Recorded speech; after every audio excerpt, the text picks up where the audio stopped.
Halo, terima kasih telah bergabung kembali di Amalia Podcast. Dalam episode kali ini, saya mengundang Bapak Muhammad Yassin Mahdi, CEO atau Direktur Utama PT Dok dan Perkapalan Surabaya. Bapak Muhammad Yassin menyelesaikan pendidikan S1 di Fakultas Ekonomi Universitas Indonesia, Master of International Business Economics di Leuven, Belgia, dan MBA dari Asian Institute of Management. Sebelum menjabat sebagai CEO PT Dok dan Perkapalan Surabaya, Bapak Muhammad Yassin berpengalaman bekerja di beberapa perusahaan consulting dan sekuritas seperti di Bahana Sekuritas dan BNI Sekuritas, serta di KSEI, serta terakhir menjadi Senior Financial Advisor di PT Nindya Karya. Kami akan berbincang-bincang tentang profil PT Dok dan Perkapalan Surabaya, peranan perusahaan ini terhadap pengembangan sektor maritim di Indonesia, dan tentang upaya restrukturisasi BUMN. Mari simak perbincangan kami berikut ini.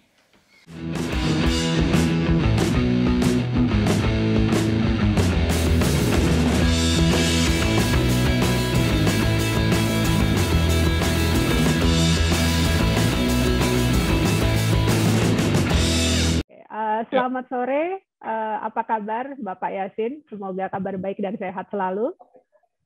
Sore Bu Amalia, kabar sehat, alhamdulillah. Ya, salam dari Sydney Pak, dan terima kasih sudah menyempatkan hadir di podcast saya. Terima kasih sudah memenuhi undangan saya untuk bisa berbincang-bincang santai ya di acara di podcast saya ini. Bapak ini CEO BUMN kedua nih yang saya undang Pak, karena due to popular demand katanya sih gitu ya. Banyak ternyata teman-teman yang ingin juga tahu lebih banyak tentang serba-serbi BUMN Indonesia, apalagi setelah rencana restrukturisasi digulirkan gitu. Jadi tentunya mudah-mudahan ini bisa menjadi kesempatan yang baik untuk pendengar podcast saya dan teman-teman lain untuk bisa tahu lebih banyak ya Pak tentang PT Dok dan Perkapalan Surabaya. Oke, nah sekarang kan kita biasanya tak kenal maka tak sayang nih Pak. Boleh Pak Yassin ceritakan sedikit tentang profil PT Dok dan Perkapalan Indonesia, karena gini, jadi waktu pertama restrukturisasi digulirkan, itu kan banyak sekali berita-berita ya Pak ya, dan kita jadi tahu kan, oh ada list BUMN yang kadang sebelumnya saya nggak pernah dengar, mungkin saya dan beberapa teman lain nggak pernah dengar sebelumnya gitu kan, baru setelah ada rencana restrukturisasi inilah kita menjadi lebih paham gitu. Nah kalau PT Dok dan Perkapalan Surabaya saya sudah selintas lah pernah dengar gitu ya, karena kebetulan ada beberapa kerabat saya yang bekerja di shipping gitu, jadi sempat pernah dengar gitu. Nah sekarang mungkin Pak Yassin bisa share Pak ke pendengar podcast saya profil dari PT Dok dan Perkapalan Surabaya ini. Baik, terima kasih. Jadi PT Dok dan Perkapalan Surabaya Persero ini merupakan galangan kapal tertua di Indonesia. Oke. Berdiri tahun 1910. Oh, udah tua ya Pak ya. Sebentar lagi ulang tahun, tanggal 22 September 2021. Dulunya ya tentunya perusahaan Belanda ya, kalau 1910. Namanya Dok Surabaya dulu. Kemudian sempat berganti nama pada saat masa penjajahan Jepang. Kemudian menjadi perusahaan milik negara tahun 1961. Dan resmi menjadi BUMN tapi baru tahun 98. 98 resmi BUMN. Oke. Ya. Berarti pada saat reformasi ya Pak, kemudian dijadikan BUMN. Oke. Betul. Nah, ada 3 lagi galangan kapal milik negara di Indonesia, yaitu yang paling besar PT PAL di Surabaya juga. Iya. Cuma mereka lebih fokus ke defense, kapal militer. Oke. Kemudian ada PT Dok Koja Bahari, pusatnya di Tanjung Priok, Jakarta. Dia merupakan gabungan dari beberapa galangan, jadi cabangnya banyak, ada di Cirebon, Palembang, dan lain-lain. Dan yang paling muda itu PT IKI ya, Industri Kapal Indonesia. Jadi dia berdirinya tahun 61 juga oleh Bung Karno. Kenapa namanya Industri Kapal Indonesia walaupun di Makassar? Karena rencananya itu akan membawahi semua galangan seperti milik negara. Oke, jadi akan disentralisasi di IKI itu ya Pak ya? Dulunya. Dulunya namanya negara kelautan, pasti butuh banyak galangan. Nah, Kemudian secara umum bisnis galangan itu apa aja? Yang paling besar omsetnya itu di shipbuilding, jadi bangunan baru kapal. Kemudian ada repair, maintenance, kemudian conversion, berubah bentuk kapal, misalnya dari kapal kargo jadi passenger dan sebaliknya. Kemudian yang sekarang mulai banyak itu scrapping, jadi dari kapal dipreteli menjadi besi yang nantinya akan diolah kembali. Kurang lebih seperti itu secara bisnis. Nah, saya baru menjabat dari 19 Mei tahun ini, jadi sekitar baru 100 harian ya di Dok. Warisannya alhamdulillah nggak ada apa-apanya itu, kecuali utang. Jadi ini saya juga bertanya-tanya kenapa Bu Amalia carinya perusahaan BUMN yang yang lagi nyungsep lah. Nanti itu di segmen yang ketiga Pak, untuk bisa dielaborasi lagi gitu ya, bagaimana nyungsep itu atau lagi sakit flu sedikit bisa disehatkannya gimana gitu ya. Flu-nya COVID ini. Mudah-mudahan sebentar lagi divaksin atau udah divaksin. Jadi line bisnisnya juga cukup banyak ya Pak ya dari perusahaan dok dan perkapalan ini ya. Tapi ternyata tadi yang terakhir itu mempreteli bangunan part dari bagian dari kapal itu untuk kemudian dijadikan besi tua dan diolah lagi juga termasuk salah satu yang cukup besar ya. Kebetulan harga besi tua lagi naik sekarang. Jadi rata-rata kan beberapa BUMN kan memang sudah didirikan dari zaman Belanda ya Pak, dari zaman penjajahan. Jadi memang aspek historisnya kan cukup kental di sini. Dulu kan mungkin Belanda juga membangun dengan tujuan-tujuan strategis ya. Kan kalau kekuatan kolonial kan melihat bagaimana kemudian negara jajahannya bisa dioptimalisasi gitu, dan di sini tentunya pemerintah Belanda pada saat itu melihat potensi kelautan kita yang cukup besar gitu kan ya Pak ya. Nah untuk kapal ini berarti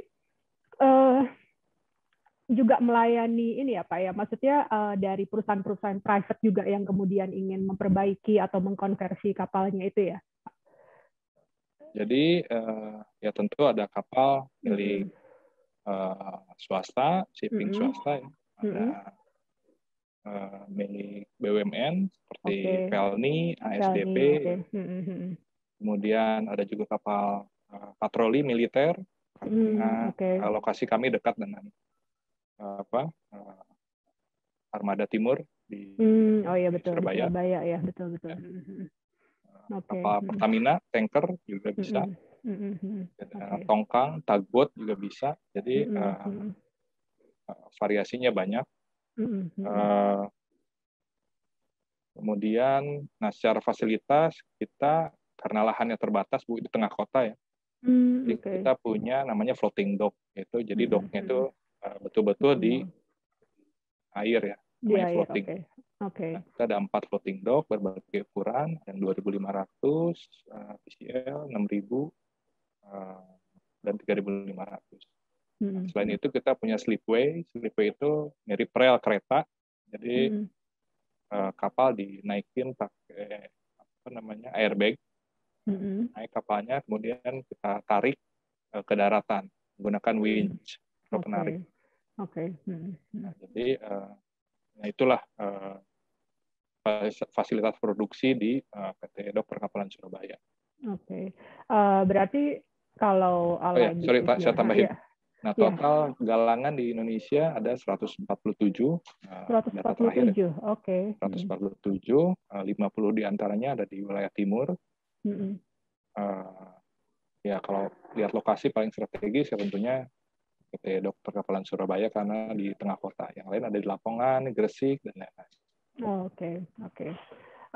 Kalau dilihat dari ininya, line bisnisnya ataupun aktivitas yang dilakukan, berarti untuk sumber daya human resources-nya sebagian besar itu terdiri dari apa Pak? Maksudnya apa, insinyur yang dengan keahlian perkapalan atau seperti apa di sana? Ya, di kami cukup banyak atau malah sebagian besar ya dari lokal nih, kearifan lokal dari ITS. Oh iya, karena ada teknik kelautan ya Pak ya? Teknik perkapalan. Teknik perkapalan, oke ya di ITS betul. Ya. Salah satu yang terbaik deh kayaknya Pak ya di Indonesia ITS. Ya untuk Indonesia itu paling bagus. Paling terbaik bagus ya, oke terbaik ya, oke. Dan teknik mesin, karena kita juga memperbaiki mesin, assembling dan lain-lain. Kemudian dari universitas lain pun ada, dari UNER, Undip dan lain-lain. Jadi secara talent kita dikenal salah satu yang paling bagus lah dulunya.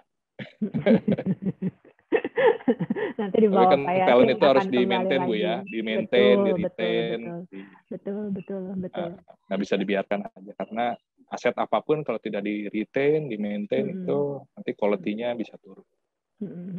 Iya, saya jadi teringat perbincangan dengan CEO Pos Indonesia beberapa waktu yang lalu.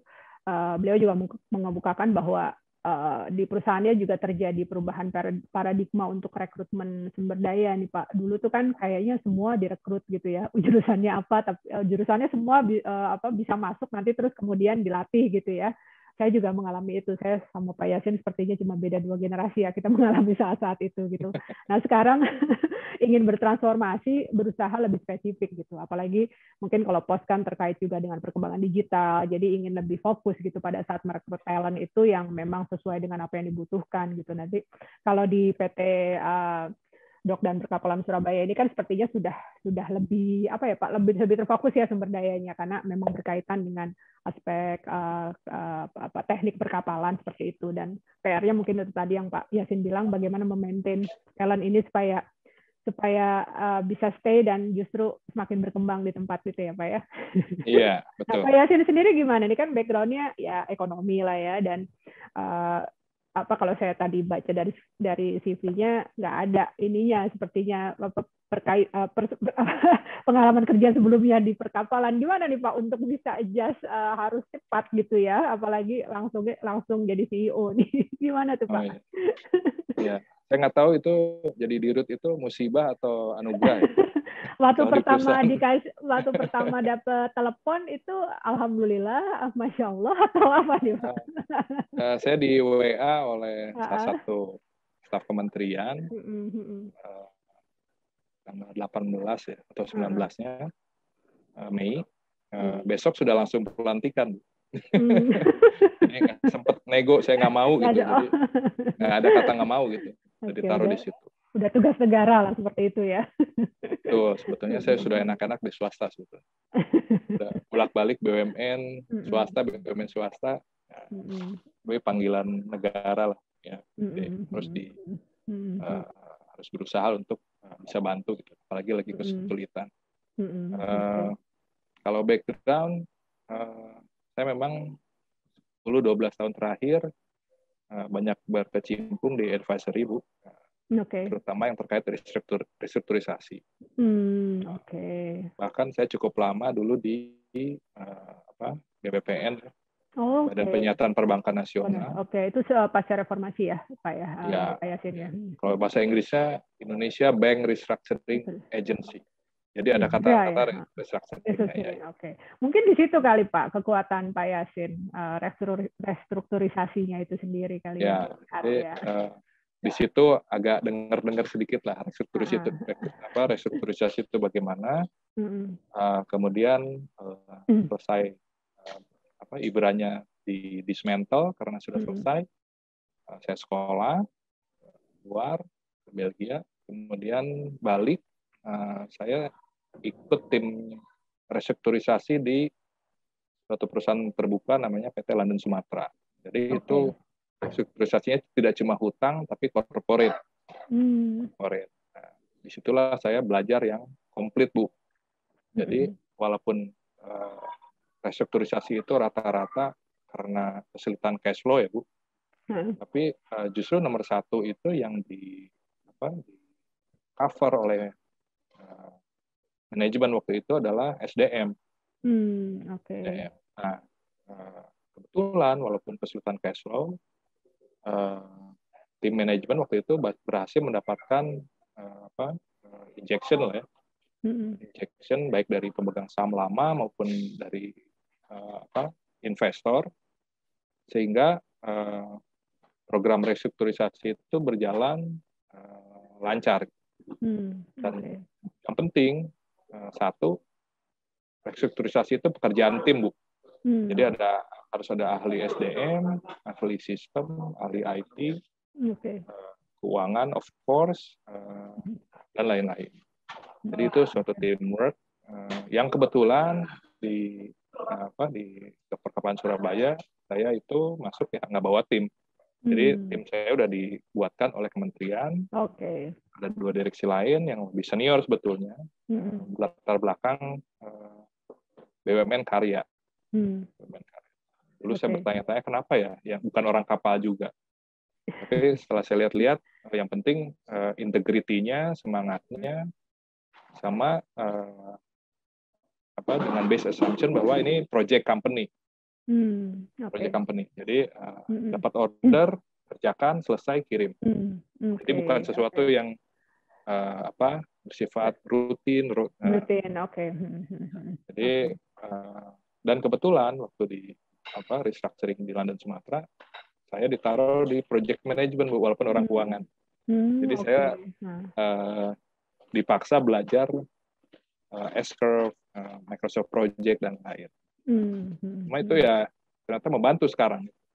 Nah, kemudian secara industri, salah satu company yang saya bantu restrukturisasinya adalah PT Industri Kapal Indonesia di Makassar.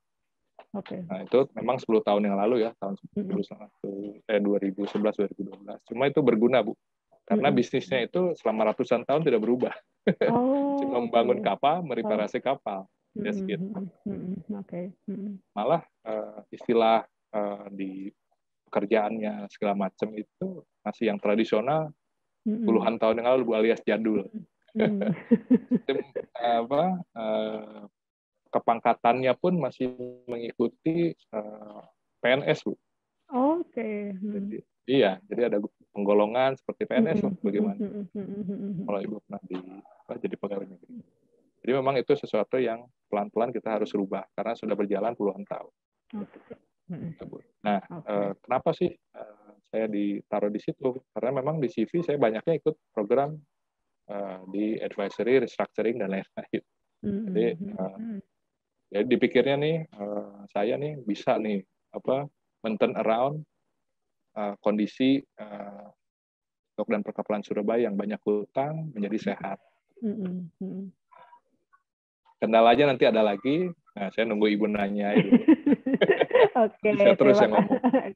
Terima kasih Pak. Tadi pancingan dulu gitu ya, karena tadi saya tertarik gitu, dan sepertinya sih yang penunjukan Bapak ini tentunya dilihat juga dari portofolio Pak Yasin dalam bidang restrukturisasi ini, dan ternyata pernah juga bersentuhan dengan dunia kapal ini di industri kapal Indonesia ya Pak Yasin ya.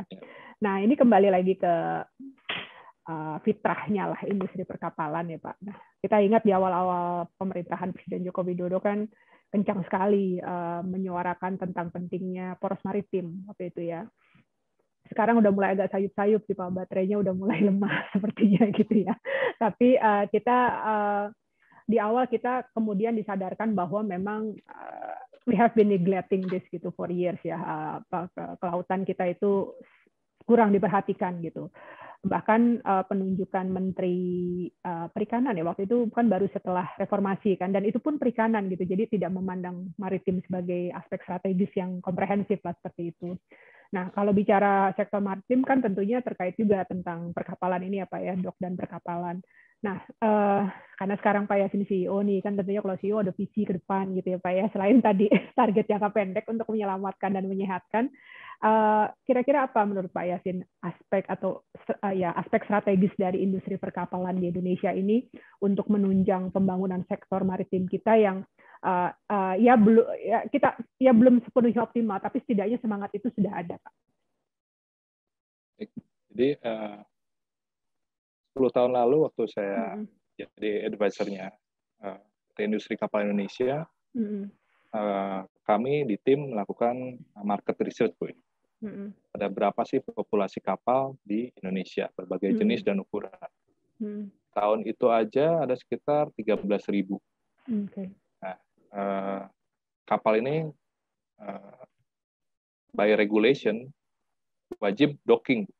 Misalnya passenger ship setiap tahun, cargo ship 2 tahun, dan seterusnya. Okay.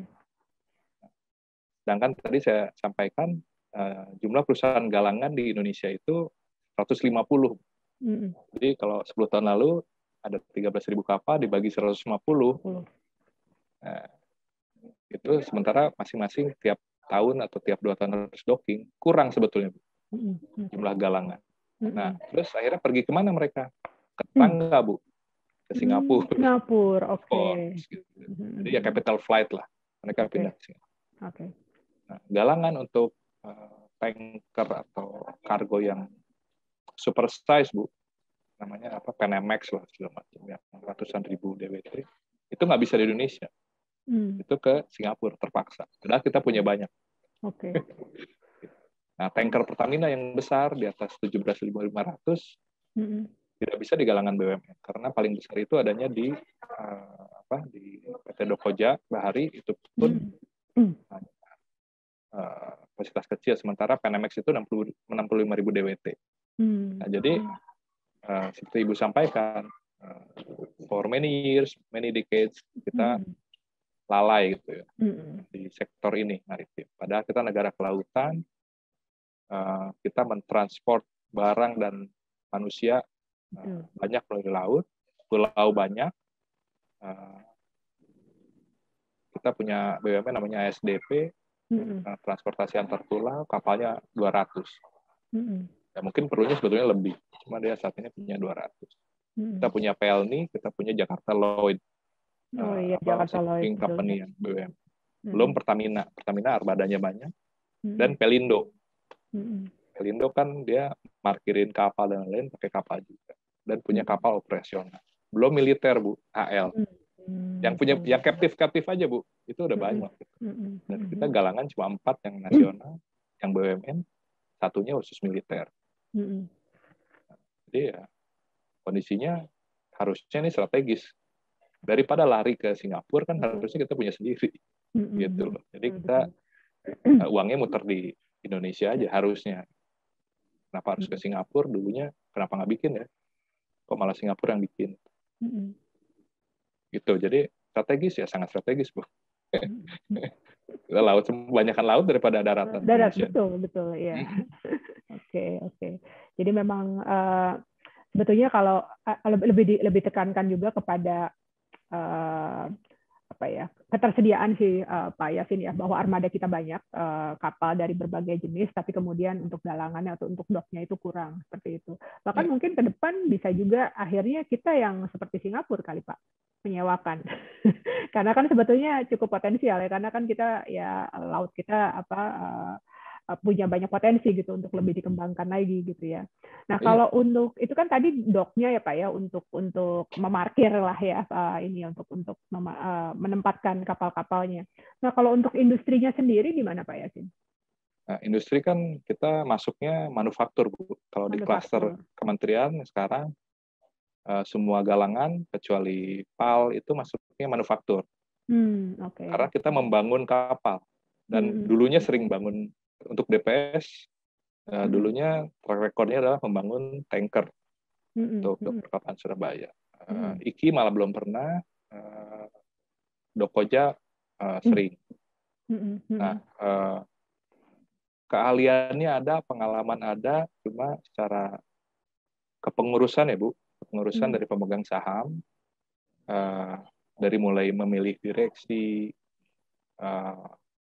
penyediaan modal, pengawasan, dan lain-lain itu menurut saya ya, setelah di dalam itu sangat kurang lah. Kurang dan malah banyak salahnya gitu. Sehingga semua galangan milik negara itu malah rugi. Padahal market captive, Bu. Betul. Market captive. Bahan baku, supply chain ya, Bu. Kita paling besar material tuh steel plate, siku, dan lain-lain. Kan ada Krakatau Steel. Iya, betul. Jadi kita bisa bikin supply chain komplit. Kemudian material consumables, kita butuhnya oksigen, LPG kita punya Pertamina dan PGN kan Bu. Dan solar Pertamina. Jadi semua bahan bakunya sebetulnya ada. Sudah tersedia ya di dalam negeri ya. Terus ada program sinergi yang buat saya masih itu sinergi itu untuk BUMN yang aman relatif ya. Untuk yang susah itu menjadi beban malah untuk BUMN sehat kayaknya. Oh, oke. Jadi memang harus orang tuanya yaitu kementerian yang ngurusin. Nah, masalah kepengurusan tahun lalu kementerian melimpahkan Bu 35 BUMN yang sakit ya ke PT PPA Persero. PT apa Pak, Mak? PPA. Oke. Papa Alpha. Itu PPA itu sebetulnya kelanjutan dari BPPN Bu. Jadi sehabis BPPN bubar dibentuklah PPA untuk melanjutkan pekerjaannya dan menjadi perusahaan. Jadi singkatannya perusahaan pengelola aset. Aset apa? Aset yang kurang sehat. Nah, jadi ada 35 yang dilimpahkan ke PT PPA Persero melalui SKK, surat kuasa khusus dari kementerian atau dari pemegang saham.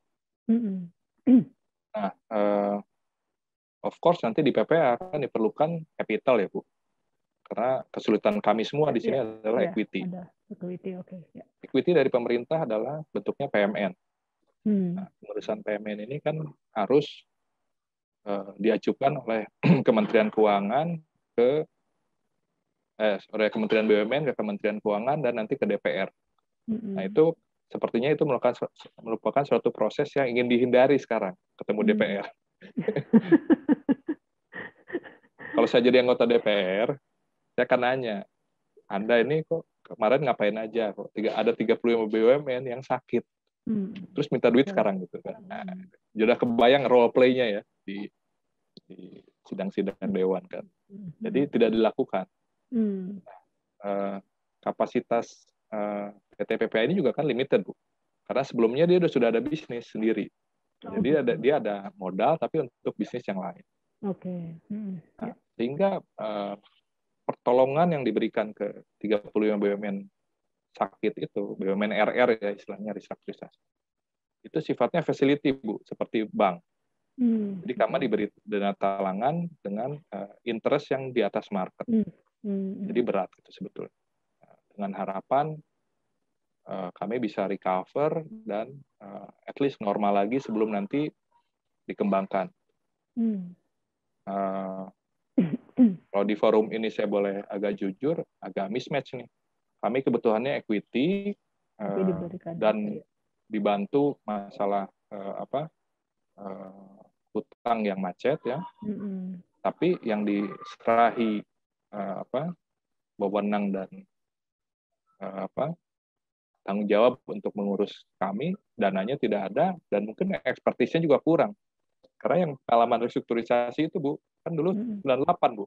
98. Sekarang entah udah sangat senior atau bagaimana, jadi orangnya terbatas. Dulu kita banyak mengandalkan konsultan asing Bu, tahun 98. Kalau Ibu Amalia pernah ingat, dulu ada JP Morgan, ada Merrill Lynch, dan lain-lain. Jadi kita dibantu oleh konsultan asing yang disarankan oleh IMF. Nah, jadi SDM Indonesia yang punya ekspertis di restructuring juga nggak banyak. Nah mungkin itu yang kenapa saya ditaruh di DPS. Satu ya saya bandel ya. Dan ya mungkin CV-nya kira-kira cocok, udah taruh aja di sana. Mungkin bisa make miracle gitu loh di sana, tapi nggak bisa. Tetap harus restructuring itu harus ada resources, not only cash but people. Nah people di sana udah puluhan tahun mengalami demotivasi, demoralisasi, itu yang sulit untuk dirubah. Jadi nggak cuma diguyur uang terus sembuh juga enggak. Banyak yang harus berubah. Waduh. Sudah salah asuhnya kelamaan. Iya. Iya, wah terima kasih sekali ininya bukan curhatan sih sebetulnya ya. Tadi sebetulnya sudah akhirnya sudah sedikit-sedikit sudah mulai kebuka nih bagaimana kondisi tentang BUMN sakit di Indonesia atau RNR itu ya Pak Yasin ya. Iya, jadi saya dan banyak orang lain kan melihat dari luar ya gitu. Dan ini tentunya sangat berharga gitu mendengar sendiri Pak Yasin sebagai orang yang ditugasi untuk menyembuhkan ini gitu kan, bagaimana memang kompleksitasnya luar biasa untuk menyembuhkan BUMN ini. Oke Pak, nah selanjutnya ini mungkin tadi kan lebih spesifik tentang BUMN sakit itu tadi ya. Nah sebetulnya kan rencana restrukturisasi ini sudah dimulai sejak pengangkatan Pak Erick Thohir ya sebagai Menteri BUMN. Jadi pada tahun 2019, mungkin rencananya sebetulnya sebelumnya sudah ada, tapi bagaimana itu disounding ke publik dengan sangat kencang gitu ya, sehingga mendapat perhatian itu sekitar tahun 2019, sekitar bulan Oktober. 2 tahun tentunya bukan waktu yang lama gitu ya untuk bisa membereskan sebuah masalah struktural yang sudah terjadi selama puluhan tahun. Itu pasti ya Pak ya, 2 tahun itu pasti masih waktu yang jangka waktu yang sangat singkat lah. Tapi setidaknya dari 2 tahun ini apa yang bisa Pak Yasin lihat Pak secara lebih luas, jadi bukan hanya di PT DPS saja gitu ya. Karena misalnya nih kemarin akhirnya publik melihat tentang bagaimana corporate governance-nya itu masih banyak sekali yang harus dilakukan gitu ya. Contohnya soal komisaris lah. Sekarang kan kalau di Twitter trendingnya gitu, Bismillah komisaris gitu ya Pak ya. Karena dan ini kan sebetulnya memprihatinkan ya, melihat bagaimana sebetulnya kan komisaris adalah salah satu fungsi penting gitu dari pengawasan sebuah perusahaan, tapi kemudian memang sudah terlalu lama dan terlalu banyak gitu dimanfaatkan untuk kepentingan politik seperti itu. Dan semakin ironis karena sebetulnya banyak sekali BUMN yang sakit yang tentunya membutuhkan selain sosok CEO seperti Pak Yasin juga membutuhkan sosok komisaris yang mumpuni gitu kan untuk bisa mengawasi proses penyembuhan ini dengan baik gitu.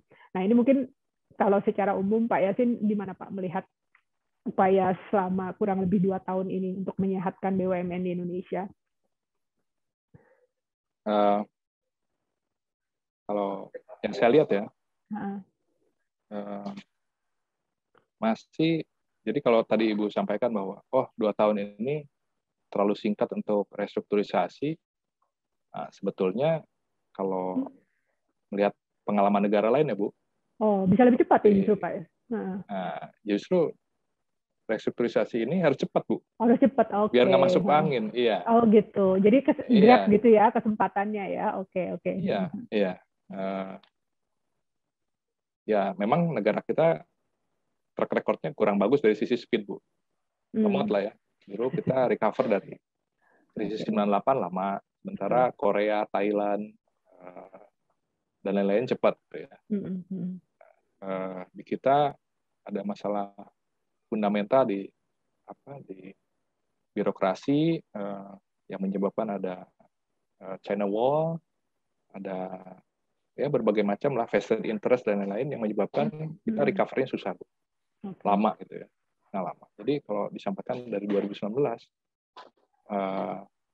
asal ada political will ya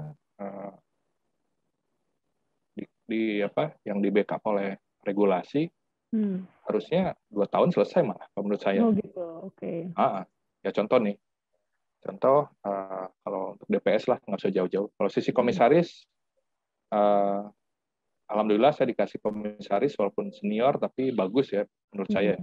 Tidak ada walaupun mereka sama seperti saya belum digaji dari awal, mereka tetap komit untuk mendukung program penyembuhan recovery-nya DPS. Kalau kita kesulitan mereka ikut prihatin dan lain-lain. Jadi kalau yang saya dapat komisarisnya sudah sangat sepuh, satu dari AL, satu dari Kementerian Departemen Keuangan. Itu saya sih cukup happy lah. Mereka open, nggak terlalu menuntut masalah ini itu. Termasuk 2 direksi yang bersama saya juga sama-sama nggak digaji, Bu. Mereka tetap masuk kerja dan lain-lain. Jadi konditenya menurut saya untuk BOD-BOC ya. oke lah, baik lah ya. Okay. Nah, sekarang secara umum, tentu mungkin karena di Kementerian ini berat, Bu, ya, banyak yang diurus, mereka cenderung untuk misalnya, oh kemarin ada Garuda, Pelitan, Garuda dulu deh. Karena Garuda flagship-nya Indonesia. Flagship-nya Indonesia, betul. Nah, rame-rame mereka bekerja keras agar Garuda selamat. Walaupun yang tadi kasus mengenai komisaris ya di Garuda juga.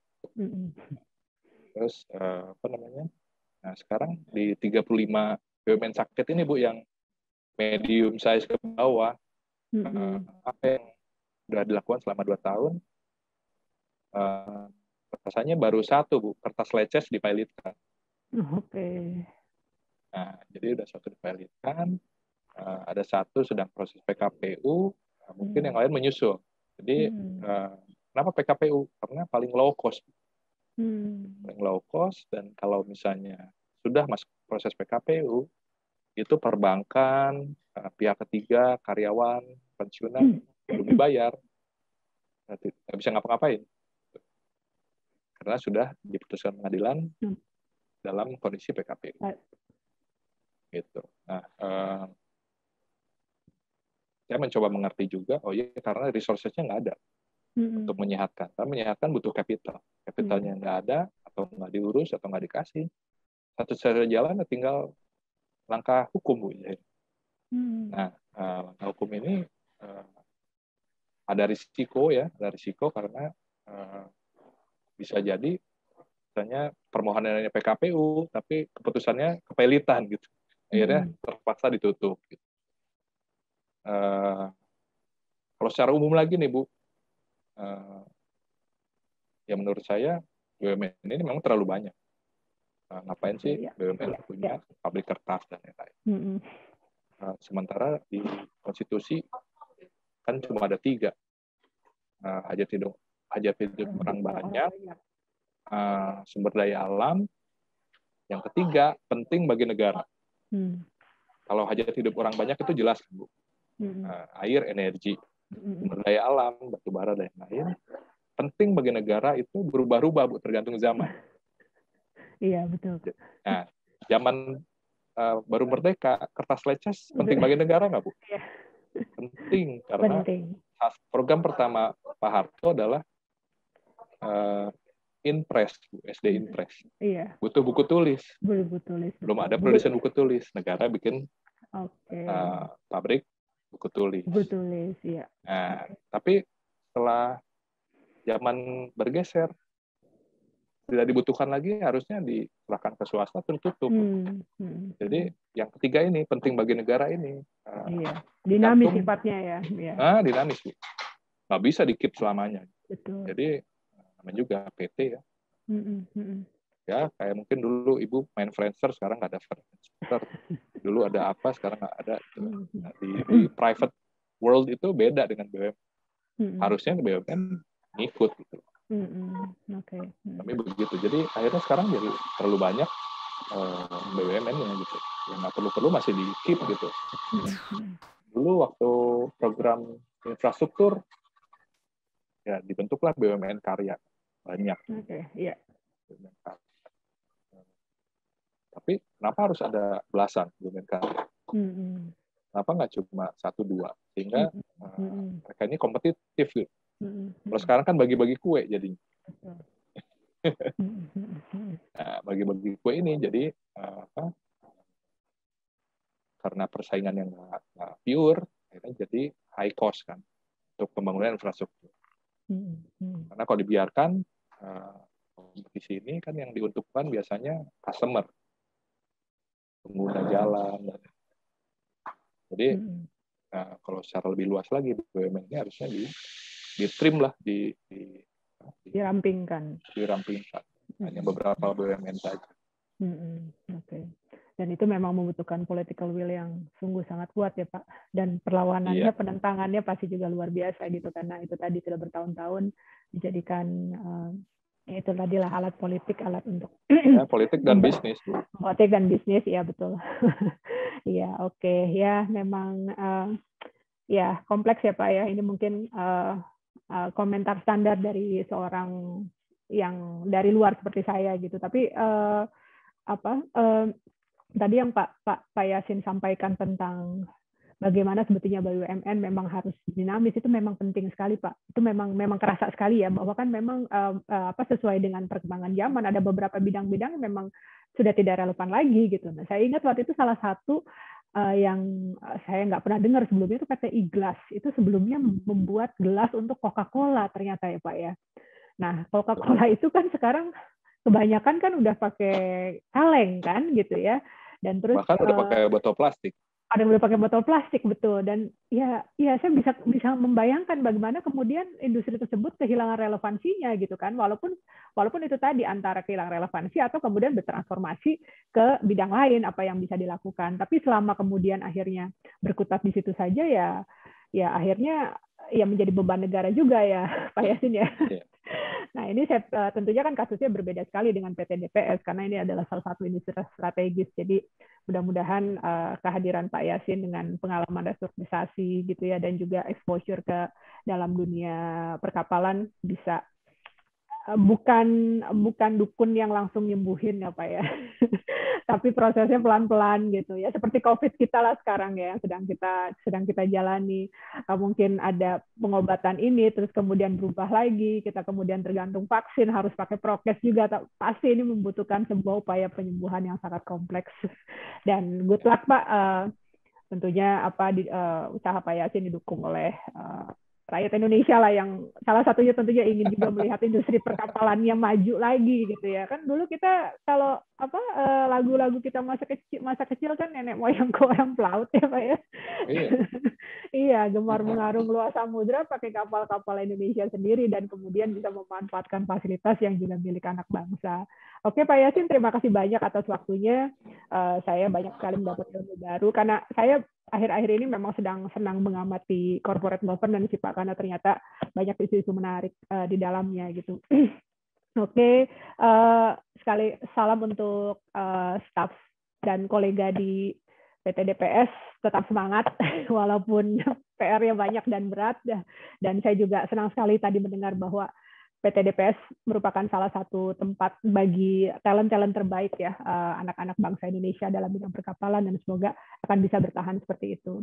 Terima kasih Pak Yasin, salam untuk keluarga di rumah, semoga nanti lancar perjalanan ke Jakartanya, dan salam sehat selalu Pak. Terima kasih, Assalamualaikum warahmatullahi wabarakatuh. Waalaikumsalam. Terima kasih ya Pak. Demikian perbincangan saya dengan Bapak Muhammad Yasin, CEO PT Dok dan Perkapalan Surabaya. Simak terus channel ini untuk mendapatkan konten menarik dan berkualitas lainnya. Salam sehat dan tetap semangat.